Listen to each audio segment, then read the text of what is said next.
because every time I do it, I convince myself the revolution was stupid. And then I convince myself that it was a good thing. And you can convince yourself of both of those things with the facts that are at hand. It is not that there is one part of the evidence that's right and the other part is wrong.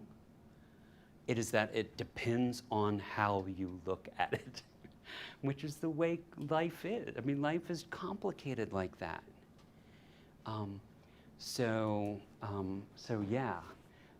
The piece that gets me the most is the one that you're poking at there, Reed, which is if the colonists really understood how much in taxes people were paying in Britain, would they have felt differently about the taxes that they were asked to pay? They didn't understand that. And people weren't setting it up in that way. And it just makes me wonder, is communication really the problem? Just if they had talked to each other a little better, would we not have had a revolution?